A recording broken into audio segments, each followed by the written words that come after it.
One thing is certain, however, if China or Russia was involved in picking our president, then they couldn't do better than choosing a president whose mindset is so firmly stuck in the past that it makes it easy for them to dominate the future by ensuring that the United States president opposes progress.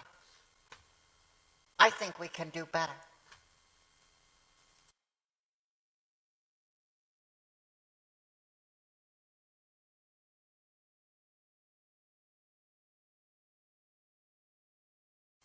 I think that the first step to doing that would be to redirect the waste spending in the Pentagon, the money that goes for archaic programs and equipment, into researching artificial intelligence. Now that's about $50 billion a year. Now if we were to put $50 billion in a year into researching artificial intelligence, developing it hand in hand in a public-private moonshot program using the best efforts of Apple and IBM and Microsoft, then maybe within a few years we would have a machine that was smart enough to build a still faster machine on its own. Imagine through the technology of machines designing new machines, well, within about 3 or 4 years of that happening, we would have a machine that was perhaps 1 billion times smarter than the smartest human. And you can't tell me that such a machine wouldn't be able to solve our many problems, from energy and healthcare to infrastructure and jobs. Maybe those jobs wouldn't be on this planet. Maybe they wouldn't even be jobs that allowed people to work above the waterline. Maybe some people would have to move, to new territories that were underwater or in outer space. Territories where the harvesting of meteors was the routine job. Territories where the construction of infrastructure on other worlds like Mars or maybe even our own moon was the major source of income. I think we can do a lot better than what the Republicans think we can. But Republicans, like I said, are firmly stuck in 19th century technology. By 19th century, I mean technologies that were invented prior to the 1900s. By focusing on what we do with the energy instead of how we get it, I think that the human race could make a hell of a lot more progress than what we have. The United States has long claimed that it deserves to be on the up and up, on the top tier, the supreme leader of the world.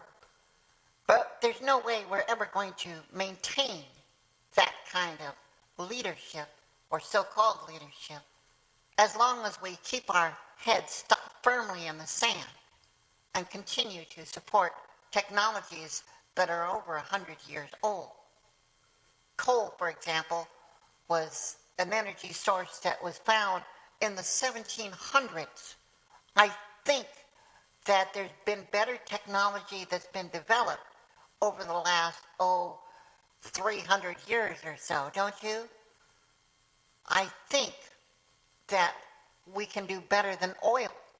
Oil, which was first used for energy in the late 1800s. I think that we need to stop being so concerned about lining the pockets of lobbyists and fossil fuel companies and start being concerned about what we're going to do with that energy, how we're going to build a better world for tomorrow. Because as long as you remain stuck in the past, you can never move towards the future. I'm really sick of looking at this nonsense where people are saying, oh, we need to focus on all the corruption in Washington, but ignore the lobbyists. We need to focus on all the corruption that Trump is engaged in, but ignore the corruption in Congress, corruption that allows lobbyists to literally buy politicians. As long as we're stuck in that mindset, we're never going to create a better world. We're never going to restore the greatness of America. You can't. Instead, all you can get is what I like to call business as usual. Now, I voted for Hillary Clinton not because I thought she would be a great president, but the choice was between a fascist and a racist or business as usual. I chose business as usual because the alternative was unacceptable.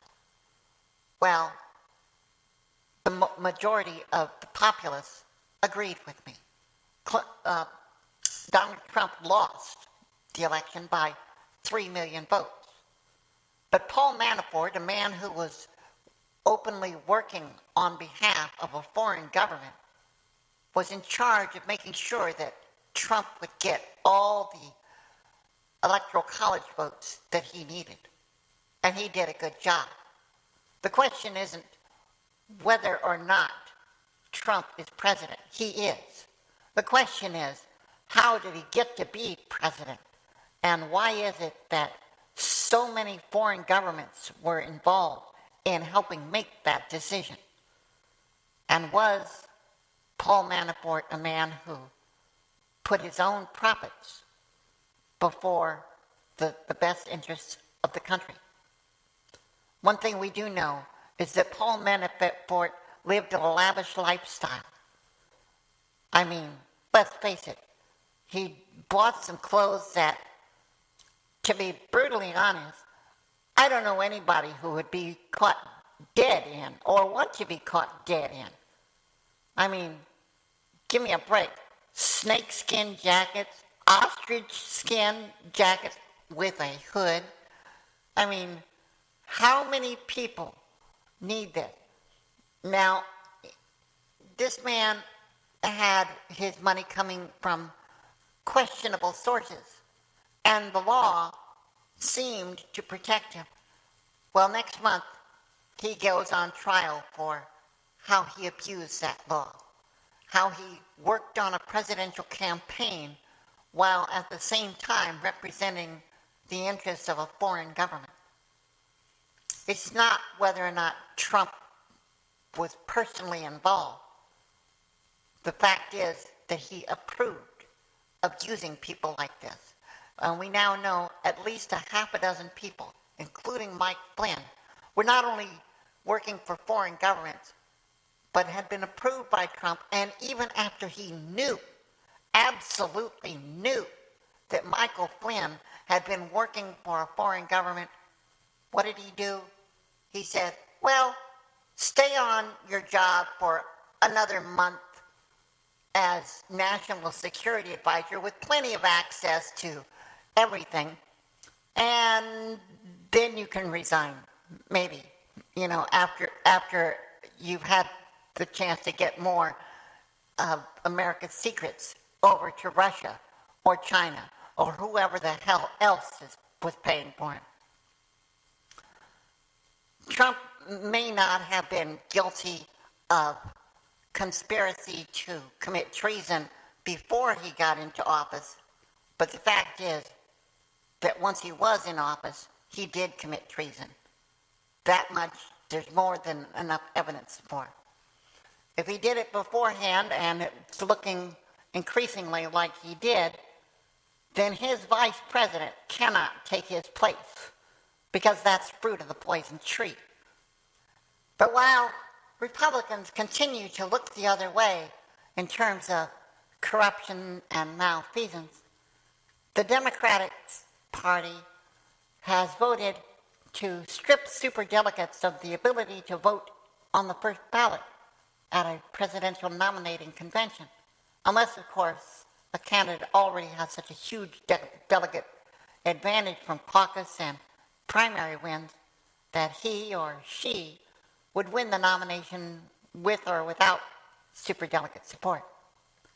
If these laws, or if these rules, I should say, had been in place prior to the Democratic National Convention of 2016, then I guarantee you that Hillary Clinton would have never been president, because the person who was leading was Bernie Sanders. It was nonsense that was played, games that were played by the DNC to allow superdelegates to step in and give Hillary Clinton the advantage was, well, that was just wrong. The reform fight forged an alliance between Tom Perez, who was the head of the Democratic National Committee, and mainstream Democrats like Jacobs and left-wing Bernie-crats, and I am one of those Bernie-crats. Those of us on the left, opposed Perez's chairmanship bid, and we've been very critical of his tenure.